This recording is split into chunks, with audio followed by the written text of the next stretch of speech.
Hi guys, welcome to lesson 3 on technical analysis. In the previous lesson, you learned about the importance of having an edge in the markets. Just like the casinos have an edge over the players, and that's how their business model generates profits consistently. So in our trading business, how do we get this edge in the market? Well, we get it through technical analysis. And technical analysis helps us to anticipate the probability of a price movement. Now, every single day, the market price can either go up or go down. So if you were to toss a coin every day, and if you get a heads, you go long, and tails, you go short, in the long run, you're going to be right half the time, right? Because it's random. So we want to be right more than half the time. Just like the casino is right 52% more than the player, for example, 5% each in the market. So we do that by studying technical analysis. And technical analysis is really about the study of collective emotional patterns that are captured on stock price charts.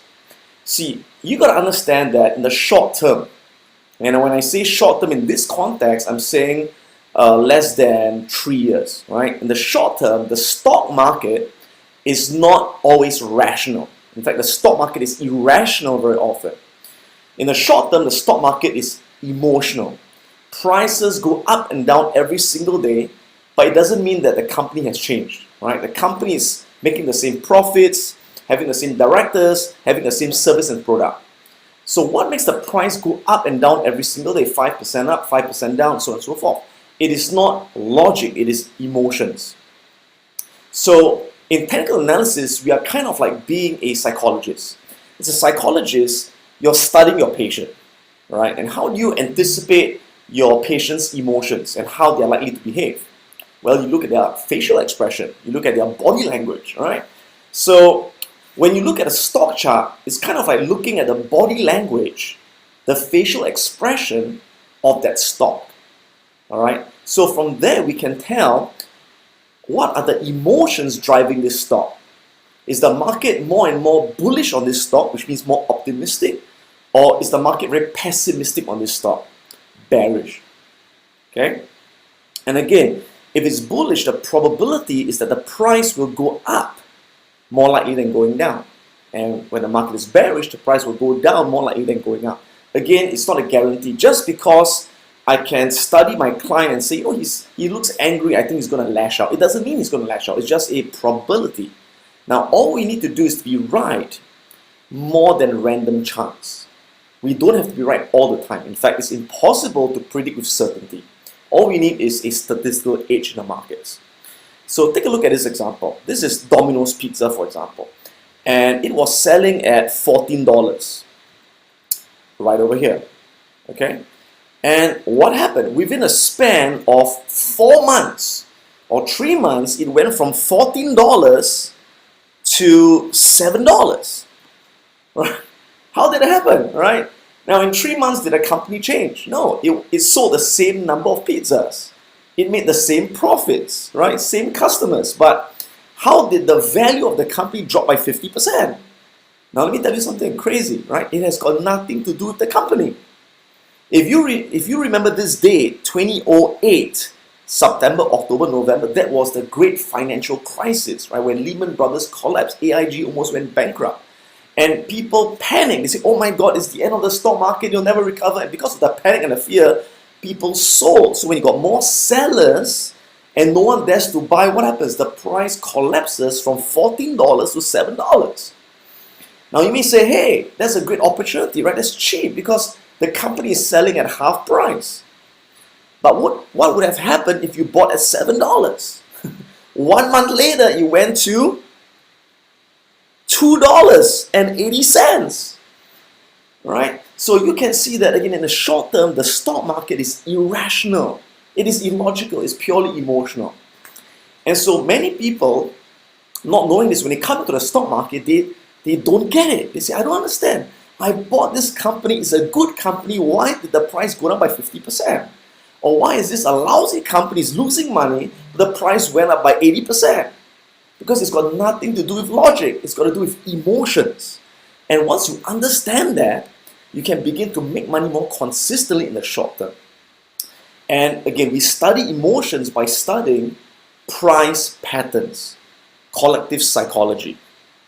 So imagine, wouldn't it be great if you could kind of like read the emotions of the market and learn to be able to, for example, sell at $12 over here, right?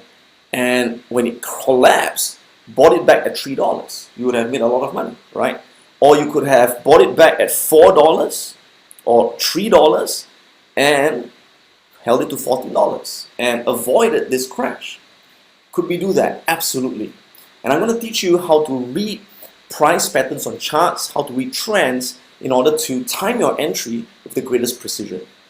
So let's begin this lesson.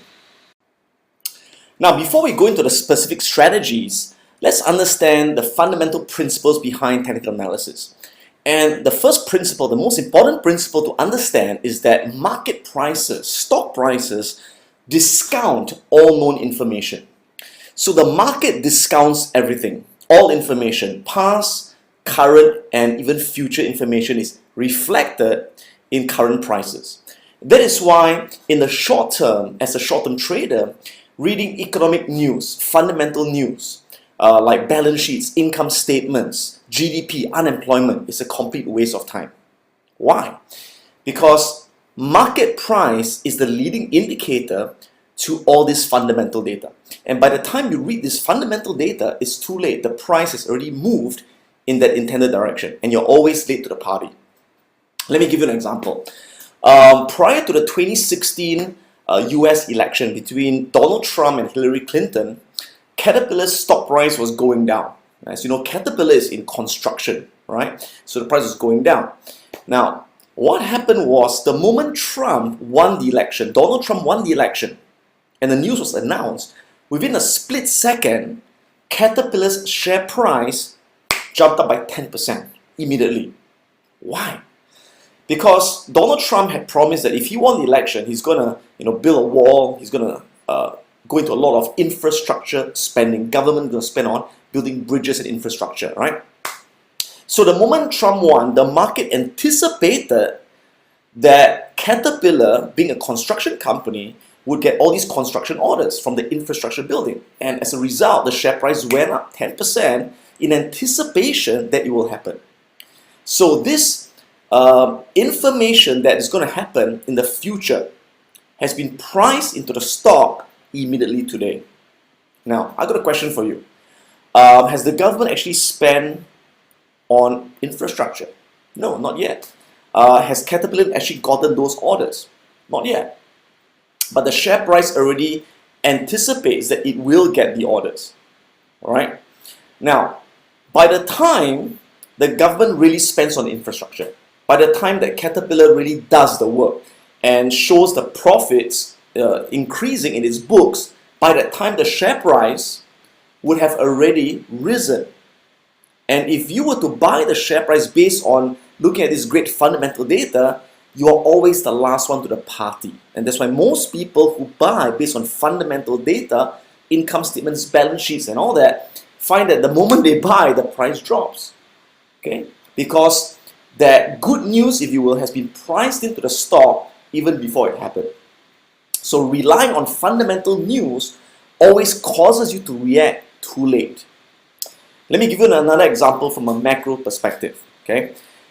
This is how the stock market cycle, shown with the red line, corresponds to the economic cycle, shown by the green line. You can see the stock market cycle, which is determined by stock prices, does not move together with the economic cycle, which is measured using GDP. In fact, the stock market leads the economy by 6 to 9 months. So the stock market is a leading indicator of the economy. So here's an example. Back in October 2007, the stock market, which is again the red line, was at a high, it was at an all-time high. The Dow Jones was at 14,000 points, all right, at this point of time. And so that was the, as you can see, market top. Okay. Now, the moment the financial crisis hit, what happened? The stock market reversed into a downtrend. So prices started coming down. So over here, you can see the stock price coming down, right? Now, here's the interesting thing. Notice that as the stock price is coming down, the economic GDP cycle is still going up. Right? Why? Because the stock market anticipates that the economy will contract even before it happens. The stock market leads the economy by 6 to 9 months. So people who read the economic data, they say, hey, you know what, the economy is doing well, factory orders are rising, exports are growing, and they read this data that, hey, economy is growing, what do? They buy more stock. As they buy more stock, they find that by buying the stock, it's going down. Say, hey, how come I'm losing money when the economy is doing well? All right? Now, by the time the economy over here, by the time the economy starts to contract, GDP starts to fall, what happens? By that time, you can see that the stock price, the red line, has dropped by 70% to the bottom. So people who rely on reading the economic data and saying that, hey, the economy is doing badly, I better sell the stock. By the time they sell, what's happening? They're selling close to the bottom, and they've lost 70% of their money most of the time. All right? Conversely, you can see over here, this was the market bottom. And this was February 2009. So the market bottomed here, and it started reversing trend. It started going on an uptrend over here. Right? So notice as the stock market is going up, what's happening to the economy? That's right, the economy is still going down. The economy is in full recession. Right? So many people at that point of time, they will not dare to invest in the stock market because they say, hey, how can I invest when it's a recession? Times are bad, right? I better not buy. And they don't understand that the stock market is really moving up because the market, again, leads the economy by 6 to 9 months. The market anticipates that the economy will recover even before it recovers. Okay? So what do most people do? Most people, they will wait for the economy to recover. Can you see this early recovery, right? They will wait for it to recover. And the moment they see that, hey, the economy is recovering, and they say, I better invest in the stock market. Now, what happens by the time? By the time they invest, they will be buying near the top, right? So that is why in most people lose money in the stock market because they buy at the top over here and they sell at the bottom over here. Okay? Because they're looking at the wrong thing. They're looking at the economic data. They're looking at the fundamentals, which always cause them to act too late. So remember, your entry and exit decisions must always be based on the price action, where the price is moving. And we studied that using technical analysis. The second principle of technical analysis is about probability and not prediction. Many people, when they learn technical analysis, they use it to attempt to predict the direction of the stock price. They say, okay, based on this indicator, based on this signal, the price is going to go up, the price is going to go down. And that's completely the wrong way to use this technique. Because remember that no one can predict the future. The future is random. Okay, the future price is driven by demand and supply, which is driven by emotions. Okay, now no one can predict people's emotions the next day. But what we can do is we can find not predicting with certainty, but it is used to anticipate the probability of future price movements. So there's a big difference between prediction and probability. Prediction means you're saying, hey, it is sure to go up. And if it doesn't go up, I'm wrong, right? And that's the wrong way of looking at it. Probability means it is more likely to go up than it is to come down. Now, it doesn't mean that it's going to go up now. It means that over a large number of trades, over time, you'll be right more often than you're wrong. But on this particular scenario, you may not be right. Just like the casino model, right? The casino knows that over many plays, they're going to make money from the player. But for any single bet, they do not know whether it's going to be a winning bet or losing bet. And when you have this philosophy behind the strategy, you will not be disappointed when you have a losing trade. Instead, you see it as part of a larger statistical process of having an edge and being right at the end of the day. Okay? Remember, having just a slight edge over the market will make you immensely profitable. So technical analysis, which is this entire lesson, lesson 3 and lesson 4, we're going to be learning the different parts of technical analysis. The first thing will be identifying trends, one of the most important things. We'll be learning about support and resistance levels, which are supply and demand zones that help us to anticipate where price is likely to reverse. Next, we'll be learning about moving averages, technical indicators, candlesticks, price action, and as well as other indicators to add on to the mix. So let's get started with identifying trends. One of the first things you have to do when you look at a stock chart is to determine the current price trend. So if you look at stock prices on a chart, notice they don't move completely randomly. They move in cycles or trends. For example, if you take a look at Apple over this period of time, this is kind of like 2, 4, 6, 8. It's about a year, right? And you notice that over this period of time, from November to somewhere in late January, it was on a downtrend, right? It was on a clear downtrend. Evidenced by the fact that you can see the price is making lower highs, right? Lower highs. And making lower lows. In fact, that's the definition of a downtrend: lower highs or lower peaks and lower lows. Now over here you can see that it attempted to make a higher high, right? So some people may have thought, hey, could that have been a change in trend? But although it made a higher high, it went back to make a lower low. So that was not a change in trend. All right, so this is a period of a downtrend. And in February, the price was pretty much going sideways. It was in what we call a consolidation pattern, where the price was kind of like making the same level of highs, same highs and same lows. It was moving sideways, directionless. And in March, you can see that it started a new uptrend. Again, how do you know? Evidenced by the fact that you see the price making higher highs or higher peaks, right? And higher lows. So it's really important to know right now what's the current trend. So for example, if we were right now in April, you would see that Apple is on a very clear uptrend, making higher highs and higher lows. So why is this important? Because this is the law of the trend.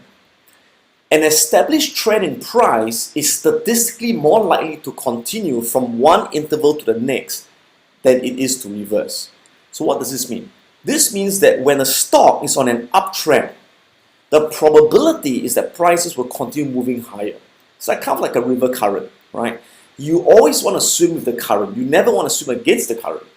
And it's like one of Newton's law, Newton's first law. An object in motion will continue in that motion until acted on by a physical force. So until the trend changes, you have to stay long on an uptrend. You want to buy and hold on the uptrend. At the same time, on a downtrend, the probability is that prices will keep going lower. And again, it's kind of like a river current. In this case, the river is flowing south. You never want to buy, you never want to hold when the price is on a downtrend. Because no matter how cheap it looks on a downtrend, cheap will get cheaper, low will get lower, right? And you never know how low it can go, because remember, the market is not logical. The market is emotional in the short term. So you never want to catch a falling knife holding on a downtrend. Swimming against the current, you're more likely to drown. You always want to wait for a downtrend to reverse into an uptrend before buying or holding a stock. So once you're able to identify a new trend and identify the reversal of a trend, that's how you profit tremendously from it. So let's take a look in greater detail what the different trends are all about, and let's define them. So the first kind of trend is known as, once again, an uptrend. So how do you define an uptrend? It's defined specifically as higher highs and higher lows. So once again, you can see borrowings on an uptrend over this period. It makes higher highs, right, and higher lows. So on an uptrend, prices still come down. They still retrace or they dip. But every time it retraces, it goes higher. Retraces, it goes higher. Retraces, it goes higher. On an uptrend, what does it tell us about the market? What does it tell us about the stock? It tells us that the market is bullish or the market is optimistic. So it is bullish, again, prices will continue going higher. So what do you want to do on an uptrend? What do you want to do on an uptrend? Well, most of the time you want to buy on the uptrend, right? So when is the best time to buy on the uptrend? Would it be best to buy, for example, over here at A or buy over here at B? The answer, B, right? Why? Because remember that when you buy, you always want to buy at the lowest price. So you always want to buy at the lowest price of the uptrend. Once again, would you rather buy at A or would you rather buy at B? And once again, the answer should be B, right? Because you always want to buy at the lowest price to make the greatest profit when it goes up. Okay, so in other words, we always want to buy when the price makes a temporary dip on the uptrend. We call this a dip. Dip, right? We call this a dip. Now, we also call this a retracement. So notice that prices don't go up in a straight line. They move in waves, right? So we call this the impulsive wave, and we call this the retracement, right? Impulse, retracement, impulse, retracement, impulse, retracement, and that pattern continues. Think of it like breathing, right? So you got to breathe out.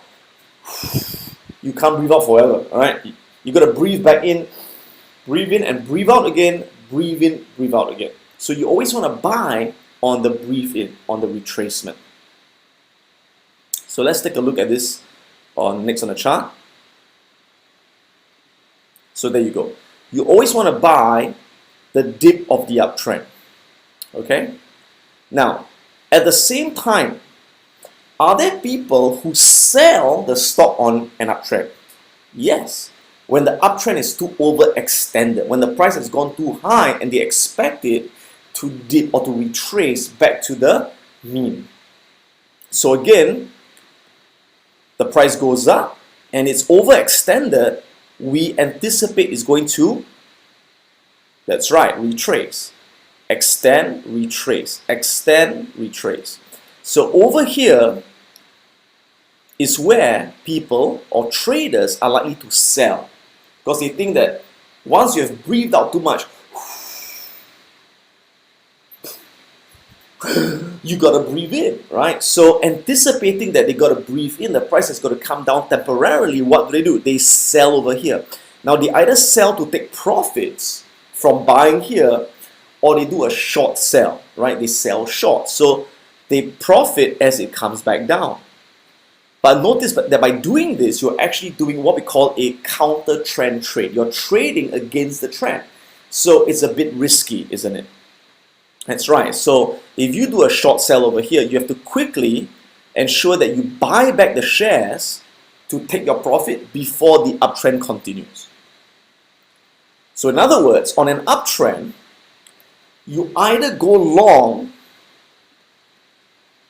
during the dip of the uptrend. In other words, you buy on the dip of the uptrend, and we call this trading with the trend, or we call this trend following. Okay, or you go short, right? You sell short during the top of the uptrend over here, the top of the uptrend, anticipating that it will revert back to the mean before continuing going higher. We call this a counter trend trade. So usually, if you are more of a medium to a long-term investor, all right, you definitely want to buy with the trend. You definitely want to follow the trend. But if you are a very short-term trader, you're kind of like a hit and run, you're in and out within a few days, or sometimes even a few hours, then you could likely just as much buy at the dip of the uptrend and quickly sell before the retracement, or you sell at the top of the uptrend and you buy back at the retracement level.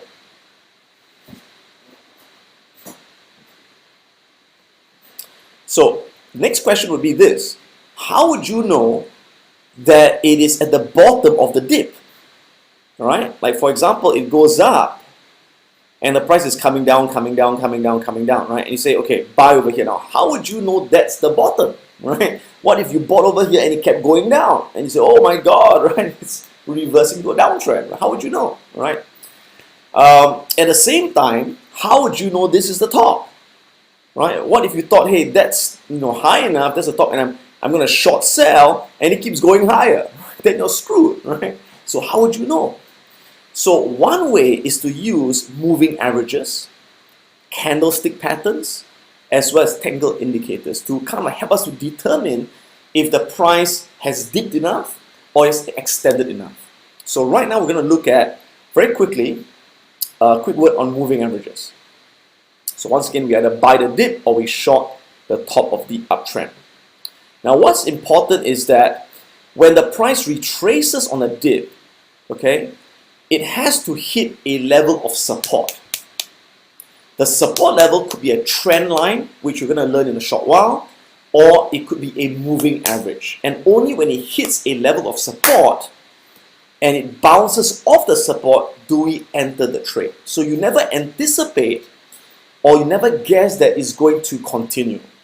You wait for confirmation that it's going to continue after it has hit a level of support and bounced off that level.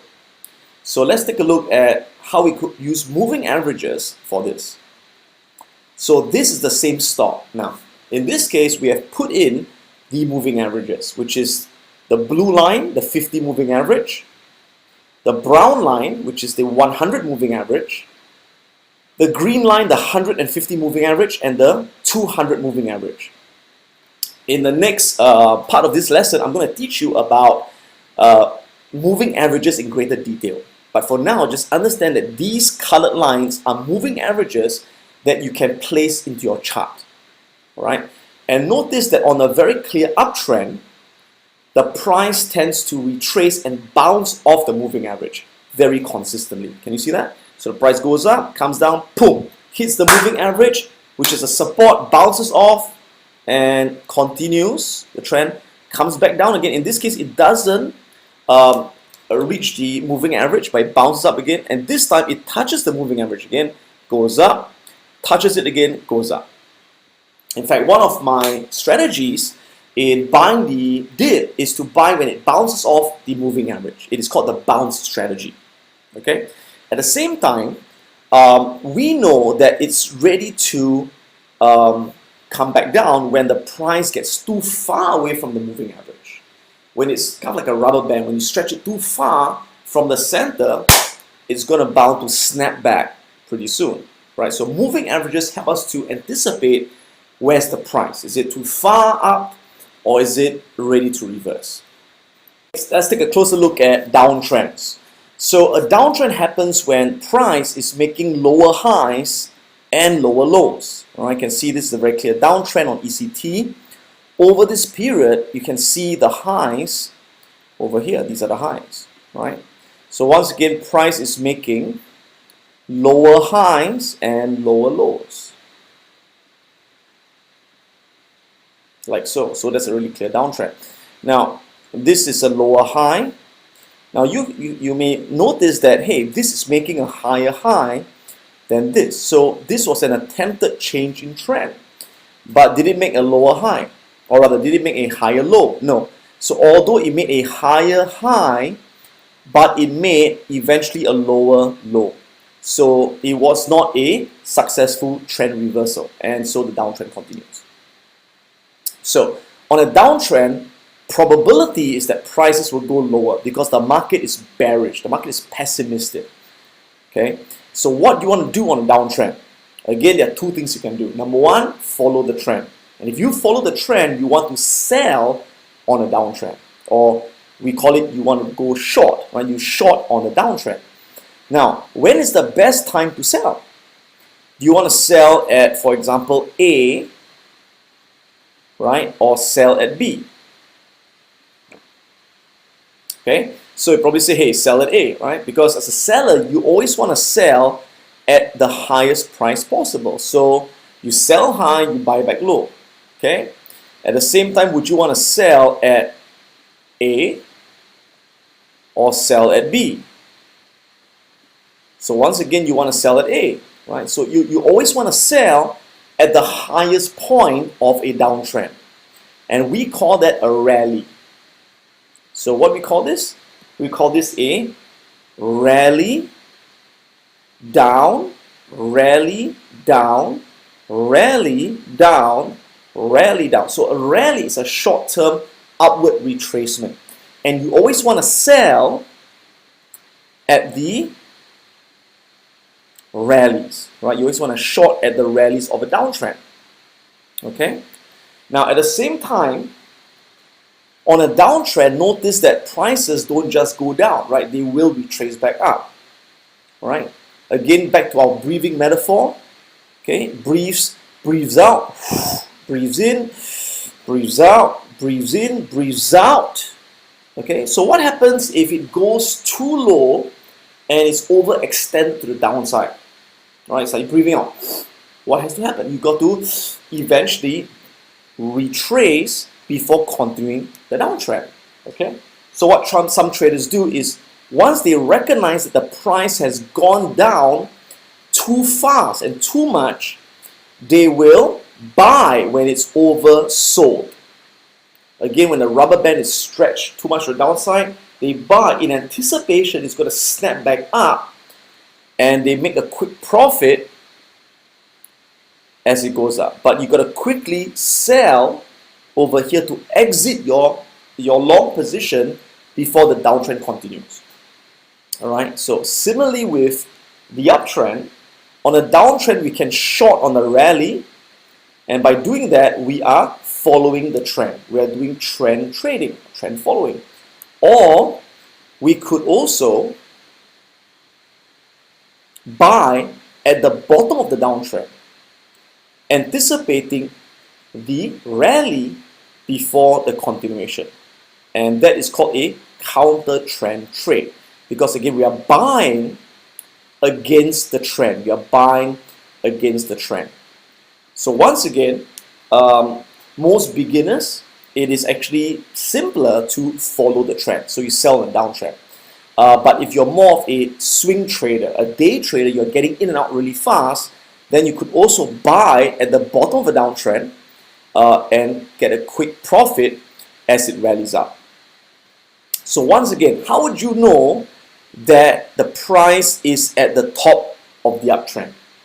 Okay, how would you know? I mean, the price could go up and you say, oh, it's high enough, I'm going to sell, and what happens? That's right, it keeps going up, right? And you say, oh my God, I'm screwed, right? So you never want to guess that the price is going to continue. You must wait for confirmation. So similarly, when the price goes up, you want the price to hit a level of resistance that it cannot break. For example, it's a trend line that you will learn in a while, or a moving average. And when it hits that resistance, only when it comes down do we sell and capture the downward move. So take a look at the next chart with the moving averages. And again, the moving averages act as very strong resistance. So you have got the blue, the brown, the green, and the red. And all these are different moving averages that you will learn in a short while. So notice the price retraces, hits the moving average, which is a resistance, and boom, comes back down again. Goes up, hits the moving average, comes back down again. Goes up, hits the moving average, goes back down again. So it's a very, very predictable pattern when you see a very clear downtrend. You always want to sell the moment the rally finds resistance at a moving average or a trend line. Similarly, how do we know that the price has gone down far enough that it's overstretched and likely to reverse back up? Again, we take reference to the moving averages. When the price goes too far from the moving average, it's like a rubber band, right, being overstretched, and likelihood is going to reverse back to the moving average. And that's when we buy. So we'll include other things like Bollinger Bands, which you'll learn in a while, candlestick patterns to better anticipate when the price has reached its bottom.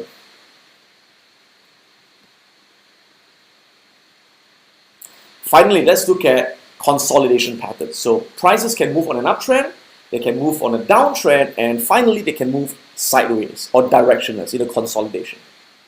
So notice in a consolidation, the price can't move beyond a certain price level and it can't move below a certain price level.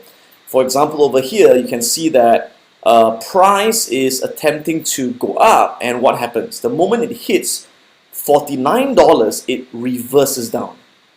And it attempts to go up again, hits that same price level or similar to that level, that area, and price reverses back down again. Goes up again, boom, comes down again. Goes up again, boom, comes down again.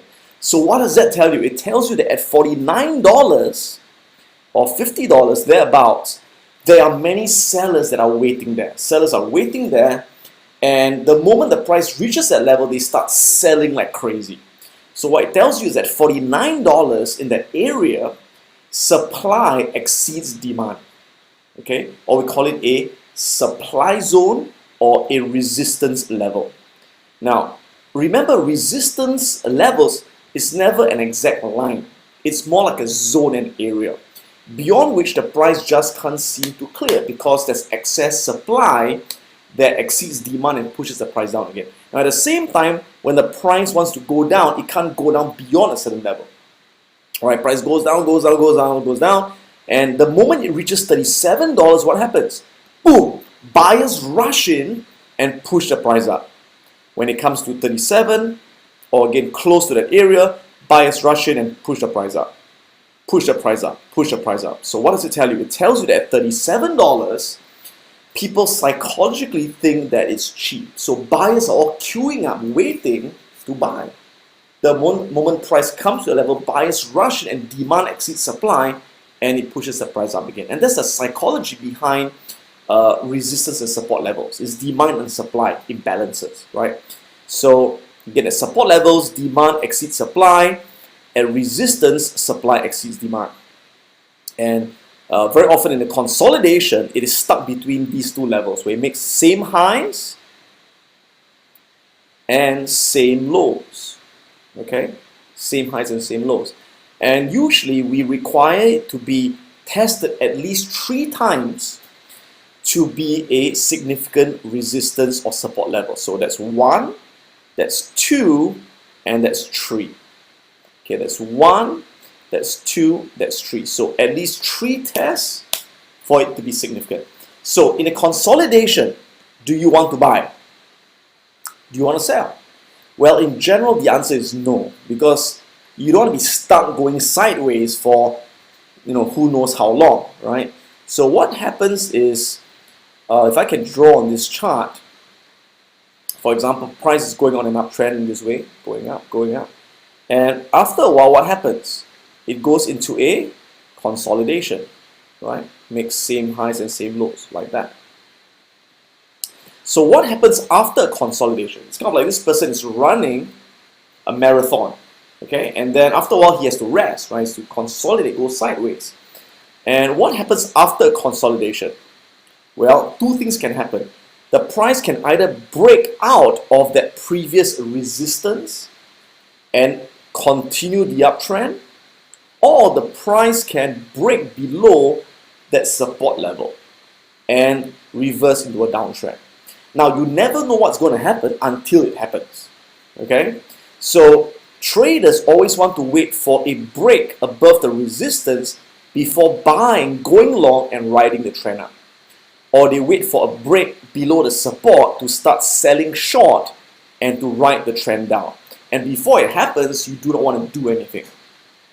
Now, having said that, sometimes if the range between support and resistance is wide enough, you could make money by buying at the support level when it bounces off selling at the resistance, buying back near the support, selling at the resistance, and continue this process. So this technique is called trading the range. Trading the range, right? Buy, sell, buy, sell, buy, sell.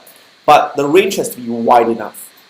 Now, some of you may be asking, how do I know if it's wide enough? Well, here's a little thing that traders look at. For example, over here when I see, for example, the price is coming down, right?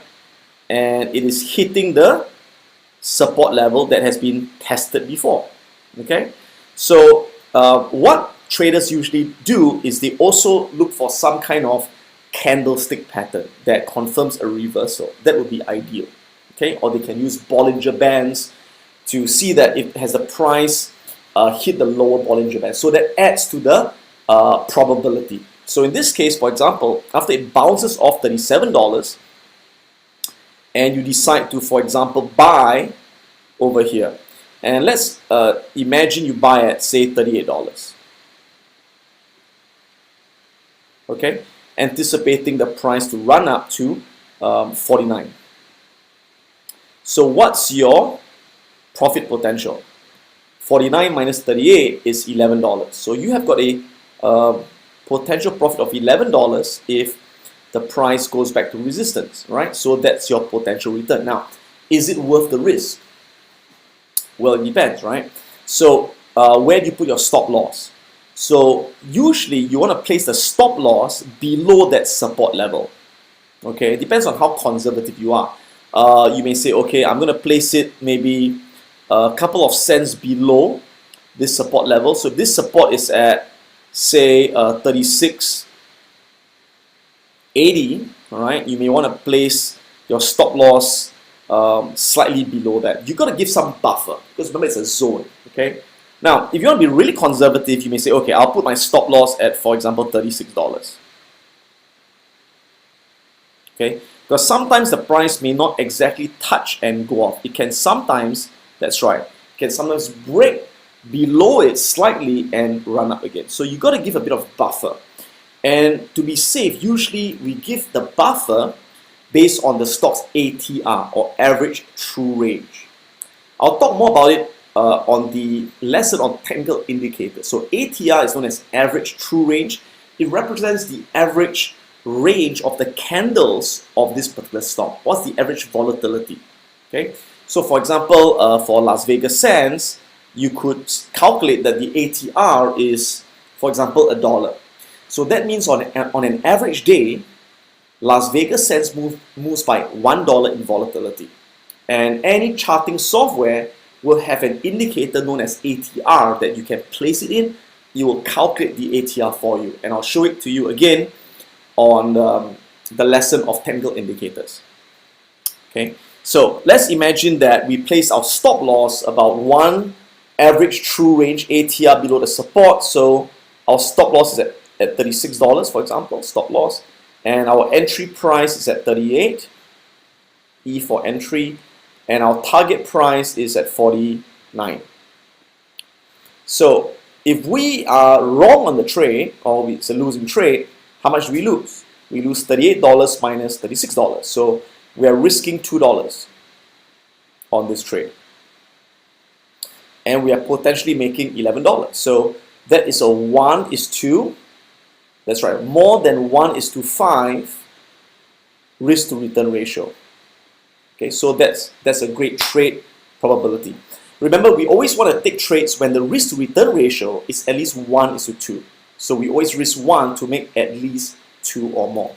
And if you do that, recall that you can be right half the time or even right 40% of the time and you're still profitable. That's the key to it. So here's an example of a stock, Yahoo, that was in consolidation for a couple of months, in fact more than a year, right? So clear consolidation, you can see a very clear level of resistance over here. The price was making same highs at $16.30, could not break. It was a very strong resistance, and again a very strong level of support over here. And eventually in November it broke out of that consolidation, and the moment price breaks out with a high level of volume, and again we have to confirm it with moving averages as well, we'll see it in a while, boom, it starts a new uptrend. So that was a great time to have gone long on Yahoo. Here's an example of a breakdown pattern.